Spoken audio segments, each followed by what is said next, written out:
pas aussi la stupidité de croire que ça y est étranger. Voilà, et donc la réalité, c'est qu'il faut qu'il y ait une action sur la Commission européenne et sur les États, puisqu'en réalité, c'est le Conseil européen qui fait le travail. On est un certain nombre de députés de tous les groupes dans cette salle. Je pense que tous, on a fait notre travail honnêtement, et on a soutenu honnêtement le Congo, sans arrière-pensée, pour des raisons d'abord humanitaires. Mais aujourd'hui, si on veut arrêter ça, il y a une première vague de résolution, elle est insuffisante. Je vous rappelle que sur l'Ukraine, on en est à la 17e vague. Donc quand on veut, on s'est rajouté des couches, puisque la première vague de résolution, c'est 7 ou 8 individus et une société qui entre-temps a été reformée sous un autre nom.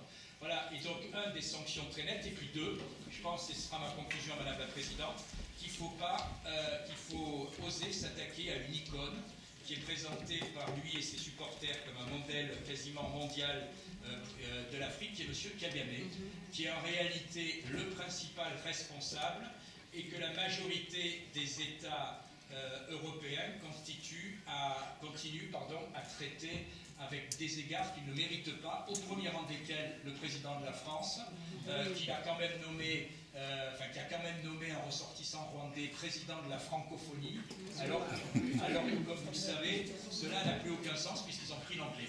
Voilà, donc poussez vos pressions sur les États, sur la Commission.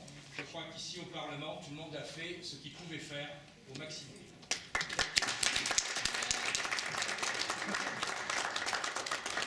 Merci beaucoup. Je passe de nouveau à la salle. Monsieur ici devant moi avec la bague qui fait déjà longtemps signe. Vous avez la parole. Merci Madame la Présidente, ça fait effectivement longtemps que j'ai mon bras levé. Et je voudrais commencer par dire qu'il faut comprendre l'émotion que vous trouvez dans la salle pour plusieurs raisons. Je m'appelle Camille Toto, je suis responsable d'une ONG qui s'appelle African Unity aux États-Unis et en Belgique. Et j'étais à Goma lorsque les M23 ont pris la ville. Et Madame Marie-Paul Guillaume, j'étais avec ma fille de 8 ans. J'aurais souhaité qu'elle soit là pour écouter cette intervention parce que depuis que nous avons quitté Goma, eh bien ma fille a du mal à dormir. Elle a des cauchemars, elle se réveille avec des bruits de balles dans la tête. Et je suis désolé de vous apprendre qu'en dépit de tout ce qui est dit et fait ici, ce que vous avez donné dans votre rapport, Madame Marie-Paul, continue à se faire maintenant. C'est-à-dire que le M23 est activement en train de